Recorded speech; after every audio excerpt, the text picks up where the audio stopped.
नमस्कार, मी डॉक्टर कविता राणे. लक्षवेधीमध्ये आपल्या सर्वांचं स्वागत. पुण्यामधल्या नसरापूरमध्ये झालेल्या घटनेनं अवघं राज्य हादरले, पण तरीही या घटना थांबण्याचं नाव घेत नाहीयेत. नसरापूरच्या घटनेनंतर पुढच्या काहीच तासांमध्ये कुठं आजोबानंच नातीवर हात टाकला, कुठं आईस्क्रीमवाल्यानं गतिमंद मुलीवर हात टाकला, कुठं भोंदू बाबानं अल्पवयीन मुलीचं शोषण केलं. या सगळ्याचे गुन्हे दाखल झाले म्हणून समोर आले.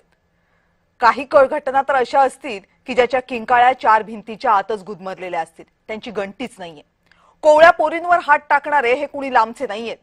ढिगानं अहवाल सांगतात, महिलांवर, मुलींवर जे अत्याचार होतात त्यातल्या 80%पेक्षाही जास्त केसेसमध्ये अत्याचार करणारे हे नात्यातले असतात, ओळखीतले असतात, विश्वासातले असतात. तो विश्वास तुटण्याचा आघातच इतका भयंकर असतो की अनेकदा त्या जखमा मुली आपल्याच आतमध्ये दाबून ठेवतात. आयुष्यभर त्या जखमा तशाच ठसठसत राहतात. काही वेळा भीतीनं, काही वेळेला कुणी आपल्यावर विश्वास ठेवणार नाही म्हणून ही कोळी मन काही बोलतच नाही. कधी कधी या गुन्ह्यांना वाचा फुटते, केसेस होतात आणि मग समाज वेगवेगळे प्रश्न करतो, पण तरीही कुटुंब लढत राहतं. पण न्याय काही मिळत नाही, कारण आपली व्यवस्थाच तशी आहे.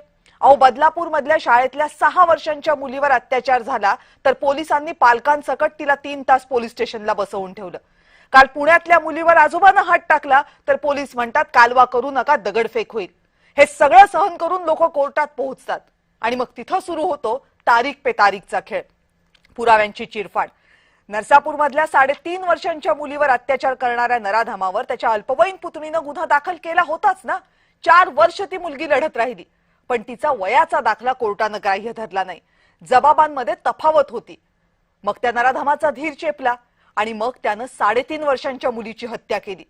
2022 मध्ये या देशात 1,98,285 बायका आपल्यावरच्या अत्याचाराच्या खटल्यात निकालाची वाट बघत होत्या. आणि किती खटल्यांचा निकाल लागला? 18,517. त्यातही शिक्षा झालेल्यांची संख्या याहून कमी, म्हणजे 90% बायका त्यांच्या नशिबी तारीख पे तारीख. 2023 एकट्या महाराष्ट्रामध्ये महिला अत्याचाराचे 45,331 गुन्हे दाखल झाले. किती गुन्ह्यात आरोपींना शिक्षा झाली? 1,486. आणि किती गुन्ह्यात आरोपी मोकळे सुटले? 11,309. लोकसभेनं दिलेली ही आकडेवारी आहे. म्हणजे आधी अत्याचार सहन करायचा आणि मग न्यायालयामधली ही लांब लचक लढाई लढायची. बायका बळ आणणार कुठून? कोर्टात प्रत्येकाला आपली बाजू मांडायची संधी मिळायलाच हवी, मान्य आहे.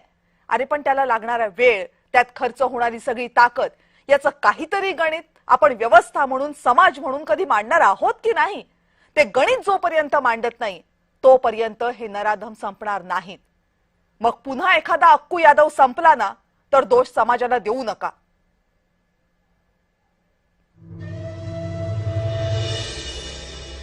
साधू संतांचा महाराष्ट्र, सुसंस्कृत महाराष्ट्र,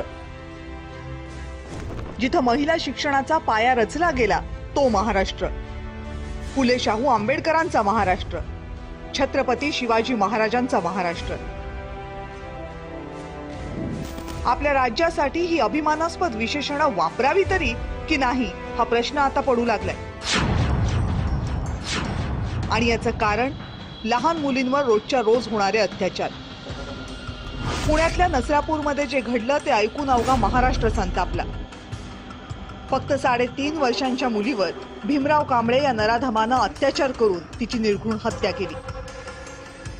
या गुन्ह्याची आणखीही काही माहिती आता समोर आली आहे. या बालिकेचं तोंड दाबून नराधमानं तिच्यावर गोठ्यात अत्याचार केले, तिला दगडानं ठेचलं आणि मग तिचा मृत्यू झालाय की नाही हे पाहण्यासाठी या हैवानानं तिच्या छातीवर अनेकदा बुक्के मारले. ती मुलगी कोणतीही हालचाल करत नाही हे पाहिल्यावर हा नराधम तिथून पळून गेला. ही घटना ताजी असतानाच पुण्यामधूनच आणखी 2 संतापजनक घटना समोर आल्या. मुळशी तालुक्यात एका गतिमंद मुलीवर आईस्क्रीम विक्रेत्यानं अत्याचार करण्याचा प्रयत्न केला. पुण्याच्याच पर्वतीमध्ये एका नराधम वृद्धानं त्याच्याच 9 वर्षांच्या नातीवर अत्याचार करण्याचा प्रयत्न केला. सुदैवानं वेळीच शेजाऱ्यांनी त्याला पाहिलं आणि चांगला चोप दिला. डोकं सुन्न होतंय. पुण्यामध्ये सख्ख्या आजोबा आपल्या नातीवरच अत्याचाराचा प्रयत्न करणं, काय म्हणावं याला?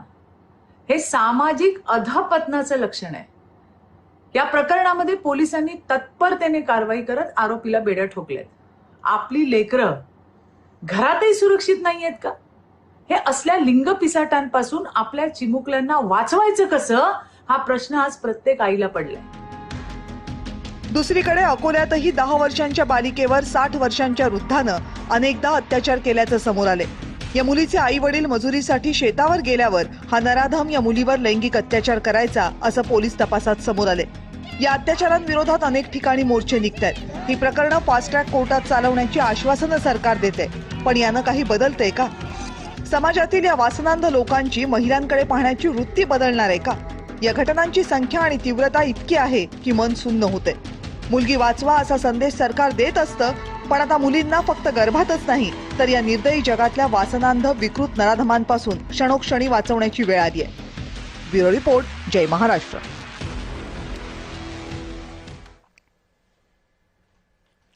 या सगळ्या संदर्भात बोलायचं आणि त्यासाठी माझ्यासोबत आहेत सेवानिवृत्त सहाय्यक पोलीस आयुक्त भानुप्रताप बर्गे सर. बर्गे सर, नमस्कार. नमस्कार. सामाजिक कार्यकर्त्या वर्षा देशपांडे आपल्यासोबत आहेत. वर्षाताई, नमस्कार. आणि सामाजिक कार्यकर्त्या डॉक्टर आशा मिरगे आपल्यासोबत आहेत. आशाताई, नमस्कार. नमस्कार. बर्गे सर, सुरुवातच तुमच्यापासून करूयात. खरं तर या सगळ्यामध्ये ना व्यवस्थेवर प्रश्नचिन्ह निर्माण होत आहेत. त्या व्यवस्थेमध्ये काय फक्त पोलीस यंत्रणा इतकी एकमेव व्यवस्था नाहीये, त्यातल्या सगळ्या व्यवस्था येतात. मग त्या प्रशासनाच्या असतात आणि समाज म्हणून असणारी पण व्यवस्था येते. पण यामधली सगळ्यात महत्वाची आहे ती पोलिसांची व्यवस्था. कारण न्याय व्यवस्थेशी ज्यांच्यावर अत्याचार झालाय त्यांच्या वतीनं हीच व्यवस्था डील करत असते. कुठे कमी पडतोय आपण, की ना या नराधमांच्या मनामध्ये कायद्याची भीती आहे आणि ना ते कायद्यापर्यंत पोहोचले तरी त्यांना त्यांच्या कृत्याची शिक्षा मिळते? खरं कविताजी, आपण आता जो विषय घेतलेला आहे, मला माझ्या प्रशिक्षण काळामध्ये म्हणजे बरोबर 41 वर्षापूर्वीची मला एक माझ्या सिनियरचं वाक्य आठवतं. हॅलो. हा, बोला बोला बोला. हॅलो. हा, तुमचा आवाज पोहोचतोय, बोलत राहा. हा, बरोबर मला 41 वर्षापूर्वी माझ्या सिनियरनी जे वाक्य उच्चारलेलं होतं ते मला आज सुद्धा प्रकर्षाने जाणवतं. ते म्हणाले होते की मर्डरर कॅन बी रिफॉर्म, म्हणजे खुनी माणूस सुधारू शकतो, परंतु चाइल्ड रेपिस्ट नेव्हर. म्हणजे चाइल्ड रेप करणारा जो माणूस असतो तो कधी आयुष्यामध्ये कधी सुधारू शकत नाही, अनलेस त्याला फाशी दिली तरच तो संपतो. आता हे वाक्य आठवण्याचं कारण आपण बघतोय की निर्भया असेल 2012 पासून ते आता आपण कित्येक उदाहरणं आपण स्वतः सांगितलेली आहेत या ठिकाणी.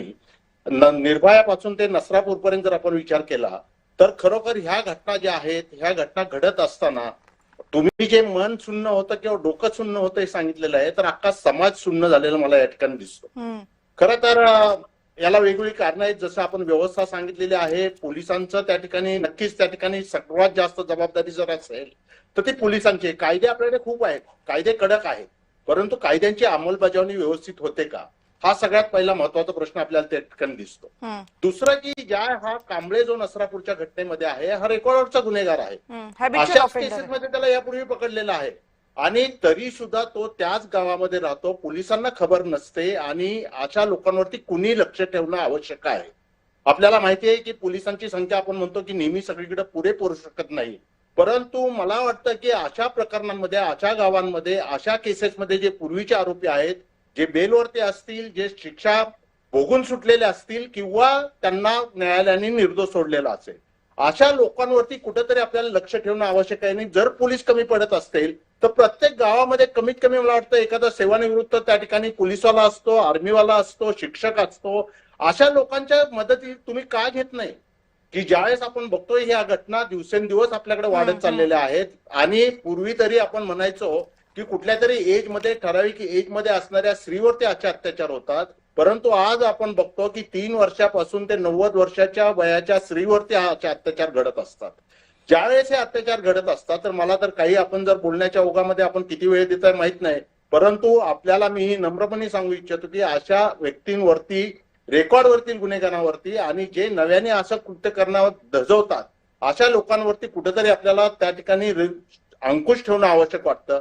नुसता अंकुशच नाही, तो अंकुश त्यांच्या शरीरामध्ये गेला पाहिजे, तर आपल्याला मला वाटतं की ती कुठेतरी त्याच्यावरती आपण त्या ठिकाणी कंट्रोल करू शकतो. पण तो कंट्रोल खरंच आहे का हा सवाल उपस्थित होतोय. कारण ही घटना घडल्यानंतर पुढच्या 5-6 दिवसांमध्ये जे काही घडलेलं आपण पाहतोय, ज्याच्या बातम्या येत आहेत ते बघून आणखीन भीती वाटते की कुठली आहे भीती, कुणाच्या मनात आहे भीती, कुणाच्याच मनामध्ये नाहीये. आशाताई, मला ना हे सगळं बघून, स्पेशली नसरापूरची ती घटना बघून एक प्रश्न पडला की या आरोपीनं स्वतः 40 वर्षांचा असताना एका 65 वर्षांच्या महिलेवर अत्याचार केला होता. त्याच्यातनं तो सुटून आला. मग त्यानं आपल्या अल्पवयीन पुतणीवर अत्याचार केला होता. त्याच्यातून तो सुटून आला. आपल्या व्यवस्थेला कुठे दिसत नाहीये का की जो माणूस आपल्या वयापेक्षा 25 वर्ष जास्त असलेल्या महिलेवर हात टाकू शकतो, जो माणूस आपल्या मुलीच्या वयाच्या बाईवर मुलीवर हात टाकू शकतो, तो माणूस घातक आहे. त्या माणसाला समाजापासून तोडणं, त्याचा उपाय करणं गरजेचं आहे. हे आपल्याला का दिसत नाही? आपण फक्त केसेस लढतो आणि मग त्या केसेसमध्ये पुरावे नाही सापडले म्हणून त्याला सोडून देतो आणि मग त्याची ही परिणिती कुठल्या तरी कुटुंबाला आयुष्यभराचं दुःख बघून भोगावी लागते. परफेक्ट. महत्वाचा विषय हा आहे हाईट, की या माणसाची ही जी रेकॉर्ड आहे हे पत्रकारांना माहिती होतं, टीव्हीवर वाजवत होतं, सगळं होत असतानाही कोर्टात जेव्हा त्याला प्रेझेंट केलं त्याच्या या हिस्ट्री बद्दल अवाक्षर सुद्धा त्या रिपोर्ट रिमांड मध्ये नाहीच होतं, रिमांड कॉपी मध्ये. खरं आहे. म्हणजे किती लाईटली घेत होते त्याच्या त्या गुन्हेगारी प्रवृत्तीला. आता सरांनी जसं सांगितलं की once rapist is always rapist, once murderer can be reformed, but once such गुन्हेगार जो असतो, एकदा त्याची त्या पद्धतीची बदनामी झाली की तो इतका निर्ढावल्यासारखा वागतो की त्याला खरं म्हणजे सोडायलाच नको. जसं दुबईला आहे, फक्त आणि फक्त मरेपर्यंत फाशीची शिक्षाच द्यायला पाहिजे. आता दुसरा मुद्दा की धाक राहिला नाही आणि पुरावे मिळत नाहीत. पुरावे न मिळण्याचं कारण सुद्धा कुठेतरी कविताताई, आता या पोरीच्या संदर्भात मी वारंवार विचारते आहे आयोला, पोलिसांना, पत्रकारांना, तिथल्या ऍक्टिव्हिस्टला की हिचं शव ऑडेंटॉलॉजिस्ट कडे पाठवलं होतं की नाही. तिचे लचके तोडले असं तुम्ही जेव्हा म्हणता तेव्हा ऑथेंटिक जे काय कन्फर्म्ड पुरावा की या दातांनी हा लचका तोडल्या गेलेला होता, म्हणजे 100% कन्व्हिक्शन आणि म्हणजे घिनावना अत्याचार म्हणून फाशीची शिक्षा, हे किती कन्फर्म्ड आहे. पण तिला खरंच ऑडिंटॉलॉजिस्ट कडे पाठवल्या गेलं होतं की नाही हे अजूनही 4 दिवसात मला कळलं नाही. मला समजतं मीच कुठेतरी कमी पडत आहे. मी आता आजच वर्षाताईंना फोन करणार होते की जा तिथं पुण्यात आणि आरडा ओरडा करून या की ऑडिंटॉलॉजिस्ट कडे जर पाठवलं नसेल तर का नाही पाठवलं. मग आता का नाही पाठवण्याचं कारण काय? हे जे आरोपी आहेत, हे जे असं करायला धजावणारी माणसं आहेत, यांना धाक राहिला नाही. इम्प्लिमेंटेशनतील लूपहोल हा एक विषय आहे आणि पोलीस प्रशासनातील भ्रष्टाचार. काल जॉईन झालेली निरीक्षका आज 28 लाखाची लाच खाते. किती हिंमत आहे तिची. मग पैसेवाल्या कुठल्या तरी, कांबळेच्या बाबतीत नाही बोलत आहे मी हे, पण पैसेवाल्या कुठल्या तरी आरोपीला मी पैसे दिले की सुटू शकतो असं का नाही वाटणार. आणि मग कांबळेसारखे का धसतात. तर कोपर्डीच्या 13 जुलै 2016च्या केस मधल्या नराधमांची काय झालं. फास्ट ट्रॅक शिक्षा, 1 वर्षात फाशी शिक्षा सुनावली. पुढं काय. येरवडा जेलमध्ये त्यातल्या एकाने आत्महत्या केली आणि उरलेले 2 जण मस्त आपल्या शासनाचे जावई बनून 1 वेळचा नाश्ता आणि 2 वेळचं जेवण खात आहेत आपल्याच टॅक्सच्या पैशांवर. What is this nonsense. Justice delayed is also justice denied. Court वाढवा. जशा पद्धतीने मी आज कोणाची तरी बोलताना सांगत होते की जशा पद्धतीनं पूर्वी कृषी खातं एकटं होतं, आता त्यातून जलसंपदा, पणन, फेडरेशन, अजून काहीतरी फलोत्पादन असे वेगवेगळे मंत्रालय तयार झाले. असं तुम्ही जर जस्टिस न्यायालय कमी पडत असतील तर महिलांच्या अत्याचारासाठी स्पेशल न्यायालय वाढवत का नाही. जर तो कायदा कमी पडत असेल आम्हाला सुरक्षा द्यायला तर घटनेत दुरुस्ती करून कायदा बदलून घ्या, न्यायालय वाढवा. आणि नाही, प्रत्येक वेळेला असं होतं की जेव्हा अशी एखादी घटना घडते तेव्हा याच्या चर्चा होतात आणि मग न्यायालय वाढवाची मागणी होते, कायदा दुरुस्त करण्याची मागणी होते, नव्या कायद्याची मागणी होते. पुढे काहीच होत नाही. पुढे नवीन घटना येईपर्यंत सगळेच जण शांत राहतात. त्या सगळ्यांमध्ये मी मीडियाला सुद्धा धरतीये, कारण म्हणजे मीडियाला फक्त वगळून चालणार नाही.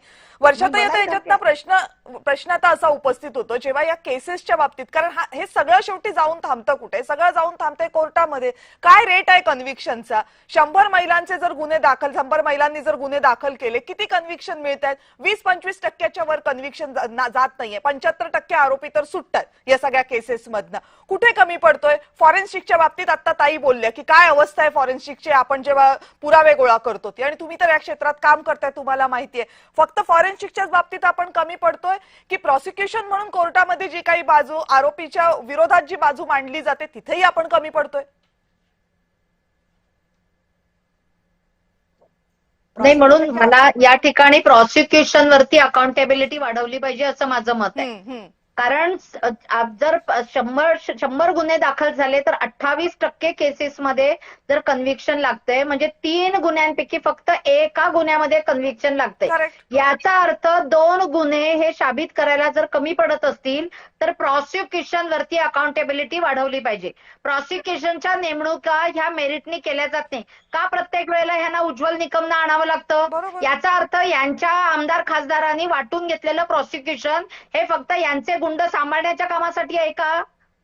प्रॉसिक्युशनच्या अकाउंटेबिलिटी तुम्ही कधी वाढवणार आहेत? न्यायालय वाढवून, आशाताई मी तुमच्याशी सहमत आहे की न्यायालय वाढवली जोके, पण न्यायालय वाढवली तर न्यायालयासमोर मांडणी करायला तर प्रॉसिक्युशन जर तिकडे झोपलं, प्रॉसिक्युशन हजर राहिलं नाही, प्रॉसिक्युशननी डिफेन्स कडून फक्त तोंड बंद ठेवण्यासाठीचे पैसे घेतलेले असतील तर आम्ही न्यायापर्यंत पोहोचणार कशा? बरोबर. त्यामुळे प्रॉसिक्युशन वरती कोणतीही अकाउंटेबिलिटी या राज्यामध्ये नाहीये. याच्यामध्ये तातडीने डायरेक्टरेट ऑफ प्रॉसिक्युशन पासून सगळा वरपासून खालीपर्यंत पॉलिटिकल इंटरफिअरन्स तातडीनं थांबला पाहिजे. दुसरी महत्वाची गोष्ट, कारण तुम्ही आडनावा काढून बघा, राज्य बदललं की आडनावा बदलतात प्रॉसिक्युटरची. आता मी जाती धर्माच्या भाषेत इथे बोलू शकत नाही, पण तुम्ही काढून बघा प्रत्येक जिल्ह्यात काय चाललंय. पहिली गोष्ट. दुसरी गोष्ट, याच्यामध्ये आता हा माणूस पॅरोलवर बाहेर आला, कसा आला तो, कोणी आणलं त्याला, त्यांना सगळ्यांना सह आरोपी करा. कारण या जोपर्यंत यातले आयो आणि या सगळ्यांना तुम्ही सह आरोपी करत नाही तोपर्यंत कुंपण शेख हात राहणार. आजची गोष्ट आहे, आता मगाशी तासाभरापूर्वी माझ्याकडे रिपोर्ट झालं की एका पोलीस स्टेशनमध्ये, सातारा जिल्ह्यातल्या एका पोलीस स्टेशनच्या हद्दीमध्ये शांतपणे त्या ठिकाणी 1 लाख रुपये घेऊन रफादफा केली गेली. पॉक्सोची केस. बापरे. मोठ्या प्रमाणावरती या पद्धतीने पैशाचा वापर करून या घटना घडताना दिसत आहेत. त्यामुळे याही बाबतीमध्ये आपल्याला लक्ष घालावं लागेल. आणि दुसरी महत्वाची गोष्ट, चाइल्ड राईट कमिशन कुठे आहे? कुठे आहे चाइल्ड राईट कमिशन? महिलांवर अत्याचार झाले की महिला आयोगाची चर्चा करायची. माझ्यासारख्या बाईंनी जाऊन जर यांना काही विचारलं तर हे म्हणणार तुमचा काय अधिकार? प्रायव्हसी आहे, आम्ही तुम्हाला माहिती देऊ शकत नाही आणि ऑथेंटिक यंत्रणा आमच्याकडे अवेलेबल नाही. चाइल्ड राईट कमिशन 2025 पासून महाराष्ट्रामध्ये अस्तित्वात नाही. काय प्रॉब्लेम आहे? कमिशन नेमण्यात यांना अडचण का असावी? कारण यावरची पदं सुद्धा पॉलिटिकली वाटून घेतली जातात. इथला पण पॉलिटिकल इंटरफिअरन्स तातडीनं थांबला पाहिजे. आणि चाइल्ड राईट कमिशन असेल, जामीन का मिळतो? एवढ्या मोठ्या गंभीर गुन्ह्यामध्ये जामीन मिळतो कसा? त्यामुळे हे जे मूळ शासन का त्या ठेचून मारणार नाहीत सांगा? बरोबर आहे ना. का त्या माऊलीनं ठेचून मारू नये याचं उत्तर द्या. तो तुमच्याकडे जर न्याय नाहीये, न्याय नावाचं नाटक खेळता तुम्ही कोर्टामध्ये. प्रॉसिक्युशन आणि डिफेन्स मिळून अक्षरशः जेवढा मोठा गुन्हा, जेवढी मोठी शिक्षा, तेवढा टर्नओव्हर जास्ती, अशी आमच्या कोर्टातल्या वकिलांची भाषा आहे. वाटप त्यातल्या जास्ती होतं आणि आरोपीच्या बाजूनी पाण्यासारखा पैसा वापरला जातो आणि तो या सगळ्यांना वाटला जातो. ह्या पद्धतीने जोपर्यंत या गुन्ह्यांचा बाजार मांडणं आम्ही थांबवत नाही, बरोबर, तोपर्यंत मला असं वाटतं की कोणत्याही प्रकारे कायद्याचा वचक राहू शकत नाही. ठीक आहे. 4 वर्षाच्या आणि 3 वर्षाच्या मुली बघून त्यांना लैंगिक आणि वासना तयार होतेच कशी? कारण यांना वाटतं आपलं कोणी काही बिघडवूच शकत कारण नाही. ती भीतीच नाहीये ना, कायद्याची भीतीच नाही. ज्या माणसाला हे माहितीये की मी 2 वेळा गुन्ह्यातनं सुटलोय, तर त्याला हे वाटणारच आहे ना की मी तिसऱ्यांदा पण काही केलं तरी मी याच्यातनं सुटणार आहे. त्यामुळे त्याची मजल खुनापर्यंत गेली. आता जो सरकारी वकिलांचा मुद्दा बर्गेसर ताईंनी उपस्थित केलेला तो खूप महत्वाचा मुद्दा आहे. म्हणजे आपल्या न्यायालयांमध्ये गेल्यावर काय दिसतं आपल्याला की आपल्याला आरोपींना वाचवायला आलेले वकील हे कायम महागड्या गाड्यांमधना, त्यांचा ऑरा, त्यांची नावं, त्यांची माध्यमांमधली उठबस ही प्रचंड मोठी, आणि दुसरीकडे सरकारी वकील ही जी काय आरोपींच्या विरोधात लढणारी यंत्रणा आहे ती अत्यंत गरीब कमकुवत वाटावी अशी परिस्थिती आहे. म्हणजे बाकीच्या देशांमध्ये जेव्हा आपण इतर देशांमधले कार्यक्रम बघतो, त्यांचे सिनेमे बघतो, तेव्हा तिथे प्रॉसिक्युशन ही प्रचंड सक्षम यंत्रणा असते. सरकार घाबरतात त्या यंत्रणेला. आणि आपल्याकडे प्रॉसिक्युशन म्हणजे इतकी गरीब व्यवस्था की जणू काय आपण ज्याच्यावर अत्याचार झालाय त्याला उपकार करायला ती यंत्रणा उपलब्ध करून दिलेली आहे. अशी परिस्थिती का होतं हे? खरं तर कविताजी, आपली स्वतःची तुमची जी चीड आहे, आशाताईंची असेल, वर्षाताईंची चीड आहे, प्रत्येक महाराष्ट्रातील प्रत्येक व्यक्तीची ज्याला समजेल त्याची ही चीड मला या ठिकाणी आपल्या वक्तव्यातून किंवा आपल्या आवाजातून दिसून येत आहे. खरं तर मला शर्मेने या ठिकाणी पोलिसांची सुद्धा, माझी सुद्धा मान खाली जाते की अशा घटना घडत असताना खरं तर सगळ्यात पहिला रिस्पॉन्स जो देणारा घटक असतो तो हा पोलीस असतो. पोलीस त्या ठिकाणी जातात. पोलीस त्या ठिकाणी गेल्यानंतर त्या पोलिसांची जबाबदारी असते की कायदा सुव्यवस्था राखत असताना अशा प्रकारच्या बिलकुल घटना, एक वेळ टेररिस्ट घटना घडलेली चालेल आपल्याला, परंतु जे हे अशा प्रकारचे लहान मुलींवरचे जे अत्याचार आहेत ते कुणालाही कधीही सहन होणार नाहीत, हे मला पहिलं प्रकाशाने मला स्वतःला वाटतं. दुसरी गोष्ट, आपण जो मुद्दा सांगितलेला आहे की पुरावा असेल, त्या ठिकाणी रिस्पॉन्स दिल्यानंतर पुरावा गोळा करायचा, आजकालच्या पोलिसांना अर्धवट तर हे ज्ञानच नाही. जसं आशाताईंनी सांगितलं की खरी गोष्ट आहे की त्या ठिकाणी काय पुरावा गोळा करायला पाहिजे, फॉरेन्सिकचा करायला पाहिजे, पोस्टमॉर्टम त्या ठिकाणी डॉक्टरांनी केल्यानंतर त्या ठिकाणी काय पोलिसांची जबाबदारी आहे, कुठले पेपर्स त्या ठिकाणी घ्यायला पाहिजेत. आणि यानंतर सुद्धा की आपण जे कलम लावतो, पॉक्सोसारखा कायदा आता नवीन करायची गरजच नाही. पॉक्सोमध्ये तुम्ही दिलेले आहेत अधिकार, फाशीची शिक्षा दिलेली आहे. मग अशा वेळेस त्या गुन्हेगाराला जरबही का बसू शकत नाही. तुमच्या तपासातील त्रुटी असतील, न्यायालयाचा विलंब असतील, शिक्षेचं प्रमाणच नाहीये. म्हणजे तुम्ही 20% 30% जे सांगता ते ओव्हरऑल शिक्षेचं प्रमाण आहे. आपण जर अशा केसेसमध्ये बघितलं तर ती लहान मुलगी किंवा जो कुणी अत्याचार झालेले असतात ते कोर्टात मेलेले असते. मर्डर विथ रेप ह्या अशा प्रकारचे केसेस आहेत. ज्यावेळेस मी तर सांगतो की तो निर्डवलेला एवढा गुन्हेगार असतो की तो सुटून जामिनावरती येतो, काही वेळेस तर तो पकडलेलाच गेलेला नसतो, की ते रिपोर्टिंगच झालेलं नसतं किंवा ते अनडिटेक्ट केसेस असतात. परंतु हा पकडला गेल्यामुळे त्याच्यामध्ये जे धाडस वाढत असतं ते धाडस वाढत असतं. कविताजी, आपण स्वतः मुंबईमध्ये असता, आपल्याला माहित आहे की माफिया जे दाऊद सारखे मोठे गुन्हेगार होते, जे एकेकाळी पोलिसांनी ठरवलं, शासनाने ठरवलं, जे एन्काउंटर पॉलिसी त्या ठिकाणी राबवली, त्यानंतर आज जवळजवळ 25 वर्ष होत आले, त्या ठिकाणचं गँगवॉर पूर्ण संपलेलं आहे. जे माफियाज, आंतरराष्ट्रीय माफियाज होते ते संपलेले आहेत. संघटित गुन्हेगारी आणि या प्रकारची गुन्हेगारी याला आपण एका पातळीवर तोलू शकत नाही, कारण हे बहुधा कुटुंबियांशी संबंधित असतं. जसं मी सुरुवातीला सांगितलं, 80% रेपिस्ट हे कुटुंबातले असतात, ओळखीतले असतात, विश्वासातले असतात. त्यामुळे हा जरासा आपल्याला बाजूला घेऊन पाहावं लागेल. बट हॅव्हिंग सेड दॅट, हे मान्य करावं लागेल आपल्याला की याच्याकडे कायद्याच्या दृष्टिकोनातनं जितक्या गांभीर्यानं पाहायला पाहिजे तितक्या गांभीर्यानं पाहिलं जात नाही. आणि जेव्हा कायदा आपण म्हणतो त्यावेळेस ती फक्त न्यायालय नसतात, त्यावेळेस पोलीसही असतात आणि कायदे तयार करणारं सरकारही असतं. आशाताई, प्रत्येक वेळेला घटना झाली की सांगायचं आम्ही फास्ट ट्रॅक मध्ये कोर्ट केस चालवतोय म्हणून. काय उपयोग आहे ते? ना त्या फास्ट ट्रॅक कोर्टांची संख्या पुरेशी आहे आणि ना तिथं वर्ष 2 वर्ष, काही ठिकाणी तर 5-5 वर्ष जातात तिथे केसेसचे निकाल लागायला. बरं, हे तर फक्त खालच्या कोर्टाचं आहे. आता न्यायालयाला आपण कसं नाव ठेवायचं तोही कायदेशीर गुन्हा होईल घटनेप्रमाणे. परंतु सांगा, वैष्णवी हगवण्याचं काय झालं? हो, सांगा, कोपर्डीवालं काय झालं? सांगा, मी 50 घेऊ शकते, मी तुमचा टाइमपास करणार नाही. पण ही अकाउंटेबिलिटी आता न्यायालयांना सुद्धा शासनाने आणि प्रशासनाने विचारलं पाहिजे. आता वर्गे सर जसं बोलले, मी नाव न सांगता अकोल्याच्या एका पोलीस स्टेशनची गोष्ट सांगेल की तक्रार करायला एक अशी 13 वर्षाच्या मुलीची आई आणि बाबा गेले. बघा, बदनामी होईल, विचार करून तक्रार करा. आणि या नंतर या मुलीचं लग्न होणार नाही असं कसं तुम्ही तक्रार करताय? तुम्ही अमक्या जातीच्या आहात, तुम्ही टमका, आता वर्षाताई म्हणाले तसं, मी नाव नाही सांगणार. आणि ती घाबरून आई बाबा घरी आले. त्या मुलीची जी जागा फाटली होती, मी गायनेकॉलॉजिस्ट आहे, माझ्याकडून ते योनी मार्ग तिचा शिवून घेतला. आणि का ग तू तक्रार का नाही करत? तर नाही, मला वाटलं ते तक्रार करणार आहेत म्हणून मी छान रिपोर्ट तयार केला. नाही म्हणे, आम्ही तक्रार करणार नाही म्हणे. पोलीस दादांनी आम्हाला छान समजावून सांगितलं म्हणे तक्रार करू नका. आणि मग मी रेकी केली. आता मी जरा, माझं नेटवर्क जरा स्ट्रॉंग आहे, ठेवावंच लागतं. वर्षाताईंना माहित आहे. मला नंतर कळलं, हे उठून आल्यानंतर, यांनी तक्रार करायची नाही ठरवल्यानंतर आरोपीकडे फोन करून त्यांच्याकडून 20 लाखाची तोडी केली. 20 लाख, 15 आणि 20 लाखाला तर काही अर्थच नाही उरला. आणि मग आता जसं मी सांगितलं की ऑडिओलॉजिस्ट कडे पाठवलं नाही, कुठे पाठवावं आम्हाला कळलं नाही. या पोलीस लोकांचं ट्रेनिंग का नाही घेत? ट्रेनिंगसाठी बोलवा ना माझ्यासारख्यांना, वर्गेसारख्या सरांसारख्यांना, न्यायालयातल्या लोकांना बोलवा, ट्रेनिंग घ्या. आणि दुसरा महत्वाचा विषय, हा वर्षाताई बोला.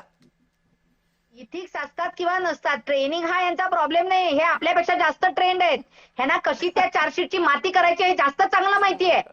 त्यामुळे त्यांना ट्रेनिंग हा प्रॉब्लेम नाही. त्यांच्यापासून तो भ्रष्टाचार कसा संपणार आणि वरपासून खालीपर्यंत पोहोचवण्याचा धंदा कसा थांबणार हा प्रश्न आहे महाराष्ट्रामध्ये मूळ. होय ते मान्य मान्य आहे, बरोबर आहे. मान्य आहे. बरोबर ते आहे. समजून उमजूनही करतात. आणि आता एका मुद्द्यावर मला हात घालायचा आहे की अशी या लोकांची विकृत मानसिकता, हाही एक विषय ठीक आहे. आहे. याची दोन कारणं आहेत. एक, पिअर प्रेशर कमी झालेला आहे. आम्ही कोणत्या रील पाहतो हे आजूबाजूच्यांनी ताई पाहिलं माझ्याकडे तरी ही फक्त करत वेळ कमी राहिला, त्यामुळे शेवटचा 1 मिनिट आहे तो मला वर्षाताईंना द्यावा लागेल, त्यामुळे मला तुम्हाला थांबवावं लागतं. वर्षाताई बोला. नाही, म्हणून या ठिकाणी 2-3 मागण्या तातडीने आपल्या माध्यमातून कविताजी शासनापर्यंत पोहोचवल्या पाहिजेत की लोकांनी तात्पुरतं रस्त्यावरती येऊन तो उद्रेक दाखवला एवढं पुरेसं नाही. चात्रीनी या मुलीच्या निमित्ताने तरी का होईना चाइल्ड सासपड्याची घटना झाली, त्याच्यानंतर अनेक घटना घडल्यात. बदलापूर झालं तरी अजूनही चाइल्ड राईट कमिशन का नेमलं नाही याचं उत्तर शासनाला द्यावं लागेल. बरोबर आहे. प्रॉसिक्युशनचं फेल्युअर काय आहे त्याचा लिगल रिव्ह्यू करून ज्या केसेसमध्ये सरकार पक्ष हरलेला आहे त्या सगळ्या सरकारी वकिलांना नोटिसा दिल्या पाहिजेत आणि विचारलं पाहिजे की का शासन अयशस्वी झालं. कारण जोपर्यंत कन्व्हिक्शन लागून शिक्षा लागू होऊन शिक्षा कार्यान्वित होत नाही तोपर्यंत असल्या आरोपींवरती किंवा गुन्हा करण्याची इच्छा असणाऱ्यांमध्ये भय तयार होणार नाही. त्यामुळे किमान या दोन मागण्या तरी आपण आपल्या माध्यमातून सातत्याने त्यांच्यापर्यंत लावून धरल्या पाहिजेत. आपल्या माध्यमातून आम्ही आमच्या गृहमंत्र्यांना, लॉ अँड ज्युडिशियरीला, प्रॉसिक्युशनला विनंती करतोय की तुम्ही तातडीनं चाइल्ड राईट कमिशन नेमा आणि तुमच्या केसेस फेल का जातात याचा शोध घ्या. आणि हे खरं आहे की म्हणजे 75% जर आरोपी असे सुटणार असतील, आणि विचार करा की मुळातच आता या चर्चेमध्ये आलं की मुळात पोलिसांपर्यंत जाणं आणि तक्रार दाखल करणं हीच एक इतकी मोठी प्रोसेस आहे त्या अत्याचार झालेल्या महिलांसाठी. ती प्रोसेस पार करणं हीच एक मोठी शिक्षा आहे. ती शिक्षा भोगून झाल्यानंतर जर पुढच्या अनेक वर्ष त्यांना केसेस लढायच्या असतील तर आपण कशी अपेक्षा करणार? बरं, त्या बाईला काही दुसरं आयुष्य नाहीये का? तिला तिचं आयुष्य पुढे एवढा आघात सहन करून तिला तिचं आयुष्य पुढचं जगायचं आहे. त्याची आव्हानं असतील ती वेगळी असतील. कशी अपेक्षा करणार आपण की त्या बाईनं ही एवढी ताकद लावावी? आणि का तर तिच्यावर अत्याचार झालाय म्हणून तिनं न्याय मिळावा म्हणून एवढी ताकद लावावी. मग आपली व्यवस्था काय करणार आहे? आपला समाज काय करणार आहे? हे मान्य आहे की एखाद्या घटनेचा संताप येतो म्हणून आपण रस्त्यावर उतरतो, आपण जाब विचारतो, तो विचारलाच पाहिजे. पण प्रत्येक वेळेला एखाद्या घटनेचा जाब विचारायला आम्हाला रस्त्यावर काय यावं लागतं? का तुम्ही ही व्यवस्था निर्माण करत नाहीयेत की ज्या व्यवस्थेवर आम्हाला विश्वास बसेल? का तुम्ही आम्हाला हे ठामपणे सांगू शकत नाही की जेव्हा तुम्ही म्हणता की केस फास्ट ट्रॅक कोर्टामध्ये जाईल तेव्हा किमान वर्षभरात तिचा निकाल लागेल? असलं कुठलंही आश्वासन आम्हाला मिळत नाही, आणि मिळालं तर त्याच्यावर आम्हाला विश्वास ठेवता येईल असं इतिहास आम्हाला सांगत नाही. आणि म्हणून आज लोकांना रस्त्यावर उतरावं लागतं. एका घटनेचा मुद्दा नाहीये, हा मुद्दा आहे की आमची न्याय देण्याची यंत्रणा ही तुम्ही सक्षम करत नाहीयेत. ती करणं तुमची जबाबदारी आहे. जर ती केली नाही तर मग या लोकांच्या ज्या न्यायाच्या पुढच्या मागण्या येत आहेत, आम्हाला त्याला ठेचून मारू देत, आम्हाला त्याला आमच्या ताब्यात द्या, त्या जरी न्यायाच्या कक्षेच्या बाहेरच्या वाटल्या असल्या तरी आपली एकूण व्यवस्था पाहिली तर त्या चूक आहेत का हे न्यायालयानं आणि आपल्या सगळ्या सरकारनं स्वतःला विचारलं पाहिजे. आणि जर त्याचं उत्तर चूक नाहीये असं असेल तर मग बदल करण्याची ही वेळ आहे. कारण हे नाही झालं तर मग मघाशी जसं म्हटलं तसे आणखी अक्कू यादव जर आपल्याला पाहायला मिळाले तर ती व्यवस्थेची हार असेल. आपण सगळेजण चर्चेत सहभागी झालात, सगळ्यांचे मनापासून आभार. धन्यवाद. लक्षवेधीमध्ये वेळ झाली इथेच थांबण्याची. पाहत रहा जय महाराष्ट्र.